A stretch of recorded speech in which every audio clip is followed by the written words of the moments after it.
जी, अस्सलाम वालेकुम। इस शॉर्ट वीडियो क्लिप पे हम बात करेंगे कि हमारी क्या अंडरस्टैंडिंग है हाई क्वालिटी आईपीआर की। Interproximal enamel reduction is not about gaining space by the trimming of the dentition. इसकी रिक्वायरमेंट जो है वो इससे कहीं ज़्यादा है, और वो रिक्वायरमेंट है कि जो प्रॉक्सिमल साइड से आप टीथ को ग्राइंड कर रहे हैं या स्ट्रिप कर रहे हैं, उसकी एनाटमी को वापस आपने उसी तरीके से रिप्रोड्यूस करना है। So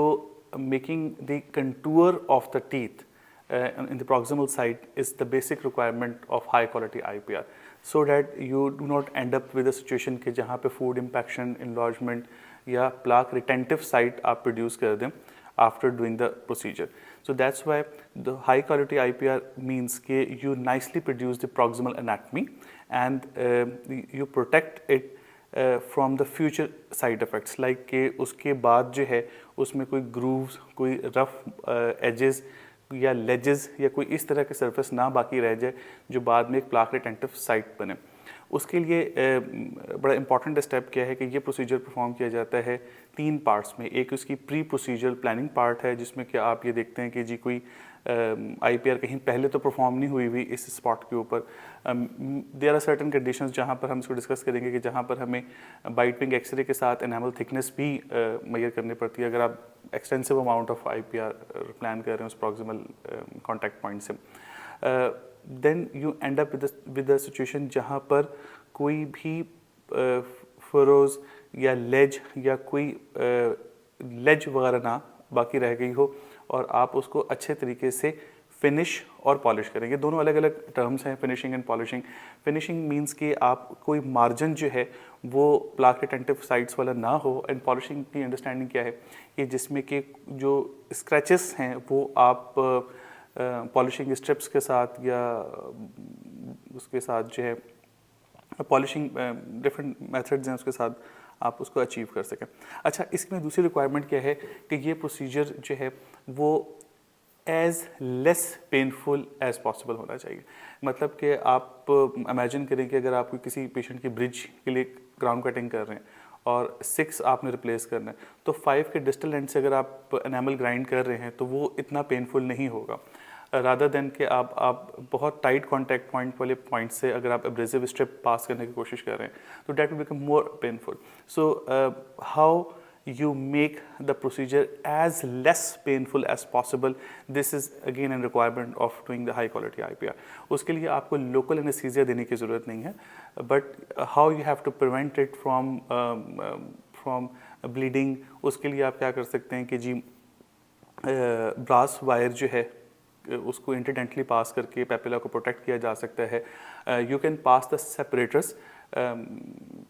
almost half an hour before doing the procedure, so that you can get a little bit of amount of space incidentally, so you can pass the abrasive strip easily. So जब आप abrasive strip को ज़बरदस्ती उसमें घुसाने की कोशिश कर रहे होते हैं तो बेसिकली उसमें पेन की वजह जो है वो क्या होती है कि वो abrasive strip जो है उसमें पास नहीं कर रही होती, और when you try to move the abrasive strip in a very tight contact point, then the root move within the periodontal ligament because of your abrasive forces. So how you can make it more comfortable for the patient कि आप पहले उसमें separator pass करेंगे, you make that contact point slightly loose enough so that you can pass the strip, और फिर आप उसको जो है वो प्रॉक्सिमल एनाटमी के अकॉर्डिंगली जो है वो उसको प्रिपेयर करेंगे। ब्लीडिंग के बारे में बात ये है कि मेनी अ टाइम्स आप सबको क्राउन कटिंग का एक्सपीरियंस होगा कि जो पेपिला के ऊपर हल्का सा अगर ब्लड टच भी जाए हो जाए और बहुत माइल्ड सी ब्लीडिंग हो भी जाए तो उसमें जो है वो that's not actually the painful procedure. In a similar way what I have experience in my cases कि if you get a very little of bleeding from the papilla, तो वो पेशेंट को उसका पेन नहीं हो रहा होता। बहरहाल थ्योरेटिकली स्पीकिंग जो हमारी आइडियल रिक्वायरमेंट है कि आपको पेपिला प्रोटेक्ट करने के लिए जो है वो 0.02 मिलीमीटर या 0.3 की जो वायर है उसको इंटरडेंटली पास किया जाता है, और उसके साथ जो है उसको पास करने के बाद हम पेपिला को प्रोटेक्ट कर लेते हैं। ये स्पेशली अगर ARS एयर रोटरी स्ट्रिपिंग भी अगर कर रहे हैं तो उसमें वो आपको एक रेफरेंस पॉइंट दे देता है कि कहाँ से आपने उसको मूव करना है और उसमें कर सकते हैं। हाई क्वालिटी IPR में आप कोशिश करें कि जी as less painful as possible proximal anatomy produce हो चुके, और you end up with a situation कि जहाँ पे बहुत ही polished nice recontoured proximal sides हों जो बिल्कुल रेप्लिका हो original condition of the teeth का, या जो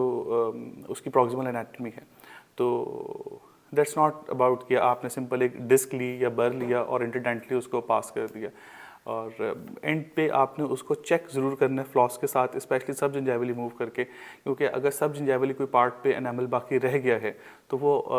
उस स्पेस को क्लोज नहीं होने देगा और वो इट विल रिमेन अनडिटेक्टेड। तो सो सब gingival checking is always done with the help of the floss, जो आप इंटरडेंटली पेपिला के नीचे से पास करके and you check it out. If you find something catchy like जिसमें प्लाक रेटेंटोसाइट बन सकती है, then you have to use the very fine abrasive strip unilaterally, for sure unilaterally because on the one side you have the papilla, तो unilaterally पास करके आप उसको remove करेंगे surface को। इसका रूल ऑफ थंब ये है कि जितनी जो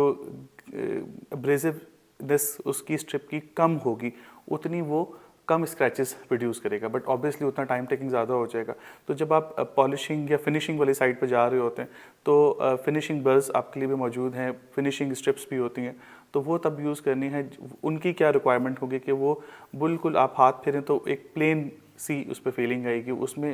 एब्रेसिवनेस का एलिमेंट जो है वो कम होगा। That's all about the understanding of high quality IPR। Thank you.